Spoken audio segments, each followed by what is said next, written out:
Alam niyo po, bakit yung maliliit na issue, lumalaki, madalas sila din naman ang may dahilan. Bakit yung mga simpleng bagay hindi masolusyonan?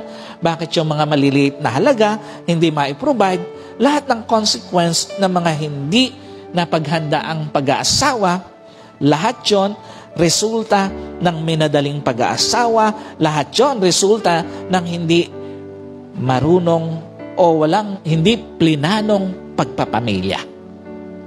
Dapat ang pagpapamilya po pinaplano. Wag puro puso lang ang paggaganahin. Pagganahin mo rin ang isip mo sa paghahanda sa pagpapamilya. Kasi nga ito ang totoo, whether you accept it or not, you design your marriage not by others. Ikaw ang nagdisenyo ng relasyon mo. Hindi ibang tao. Hindi yung sitwasyon at lalong hindi yung kapalaran. Tandaan mo, ikaw ang nagdisenyo. Bakit iyan ang marriage mo? Bakit iyan yung relasyon mo? Hindi ibang tao, hindi nagkataon, hindi kapalaran, at hindi ang sitwasyon.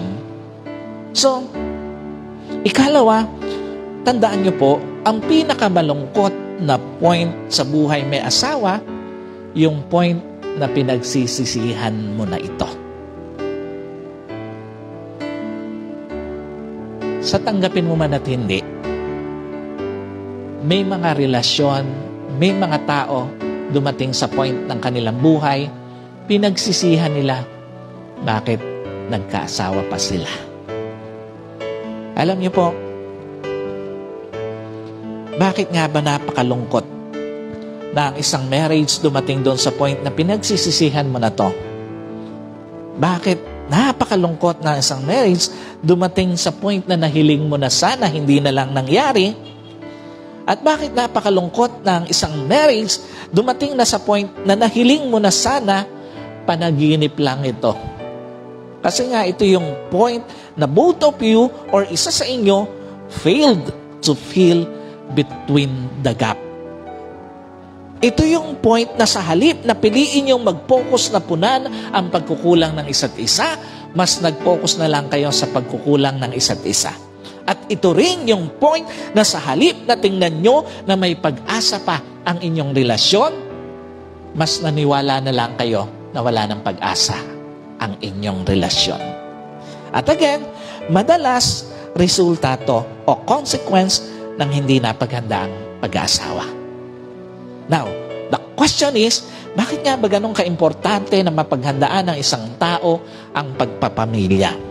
Una, ang pamilya po ay hindi gaya ng damit na pwedeng magpapalit-palit.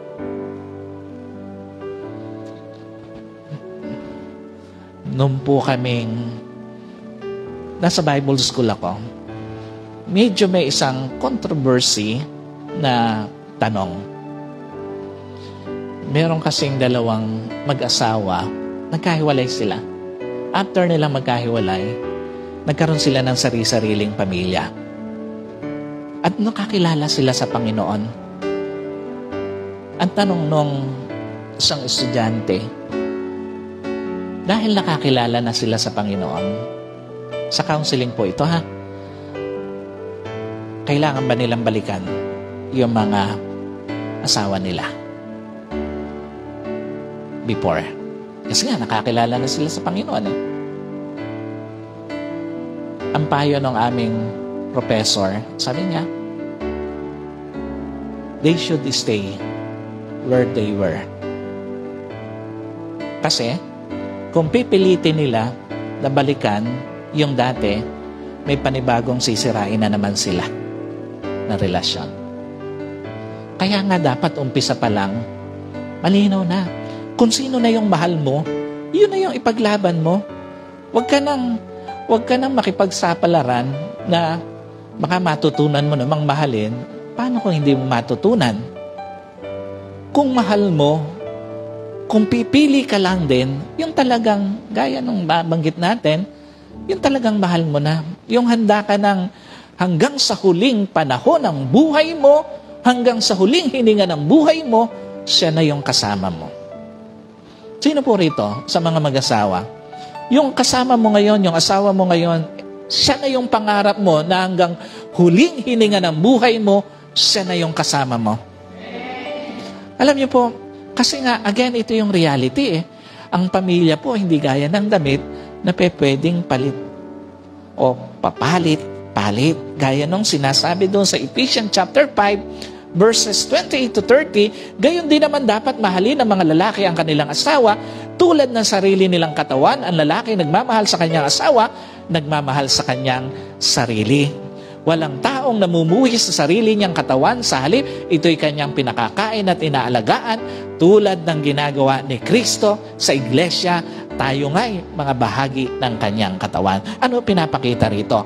Alam niyo po, again, ang pag-aasawa, ang pagpapamilya, hindi gaya ng damit na pag ayaw mo na, isasantabi mo na lang. At pagka luma na, bibili ka na lang ng bago. Hindi ganon. What's the point? Una, pag nakapanakit ng kalooban, magpakumbaba, huwag maghanap ng kapalit. Sa mga mag-asawa na po, at sa mga mag-aasawa, tsak naman darating yung point na, minsan, makakapanakit ka ng kalooban, makakapagsalita ka ng hindi maganda, makakapagpakita ka ng hindi magandang kilos sa asawa mo. Kasi hindi ka naman perpektong tao, hindi ka naman perpektong asawa. Pwede kang magkamali. Pero tandaan nyo po, pag nakapanakit ka ng kalooban, magpakumbaba, huwag maghanap ng kapalit. Alam niyo po, hindi naman talaga mawawala sa pagsasama na minsan nagkakasamaan ng kalooban. Totoo po ba yun? Hindi mawawala yun. Hindi perpekto ang inyong relasyon. Hindi perpekto ang inyong marriage. Time will come, pwede kayong magkasakitan ng kalooban. Hindi naman talaga mawawala sa pagsasama na minsan may nagiging mahina. Tandaan niyo po, minsan merong nagiging mahina, minsan may nagkakamali. Ang problema, minsan, yung nagkamali, pinaninindigan na lang yung pagkakamali niya. No. Hindi dapat ganon. Ang problema, minsan, yung nagkamali, siya pa malakas ang loob na maghanap na lang ng kapalit. Hindi dapat ganon. Nagkamali ka, dapat magpakumbaba ka. Nagkamali ka, huwag kang maghanap ng kapalit. Alam niyo po, kung ano yung pinakamatinding galawan na nagkamali o naglulungong asawa, tandaan nyo. Ito yon. Kukumbinsihin pa yung asawa niya na maghanap na lang din ng iba. Bakit ginagawa yun ng mga tao? Ng mga lalaking, lalo na mga lalaking nagkakamali o kasalukuyang naglalaro ng apoy sa buhay. Alam niyo po, para mabawasan yung guilt.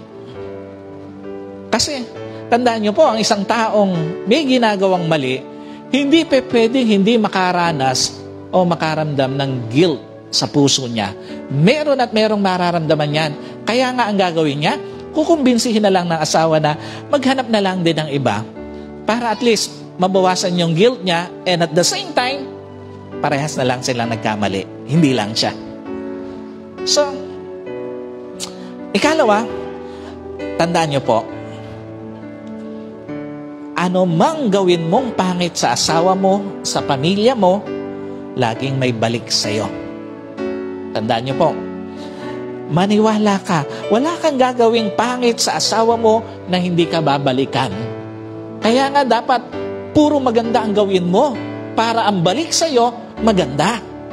Maniwala ka, wala kang gagawing pangit sa pamilya mo na hindi ka babalikan. At wala kang gagawing masakit sa asawa mo na hindi ka babalikan. Kaya nga sabi ni Paul, ibigin niyo yung mga asawa niyo gaya ng sariling mga katawan dahil ang umiibig sa kanyang asawa ay umiibig sa kanyang sarili. Meaning, pag sinaktan mo ang asawa mo, tandaan niyo po, pag sinaktan mo ang asawa mo, sinasaktan mo sarili mo. Pag sinaktan mo asawa mo o pinagkaitan mo ang asawa mo, pinagkakaitan mo ang sarili mo. At pag pinagtaksilan mo ang asawa mo, pinagtataksilan mo ang sarili mo. Ikalawa, Tandaan niyo po, bakit kailangan paghandaan ng pagpapamilya, pag-aasawa? Ang pamilya ay pwedeng maging lugar ng kapahingahan o maging lugar ng kapaguran. Sabi doon sa Nehemiah chapter 4 verse chapter 14b. Ang sabi doon, huwag kayong matakot sa mga kaaway, alalahanin nating dakila at kamangha-mangha si Yahweh. So, meron pa ba yung kasunod? Ipagtanggol ninyo ang mga kababayan, ang inyong mga anak, ang inyong mga asawa, at mga tahanan.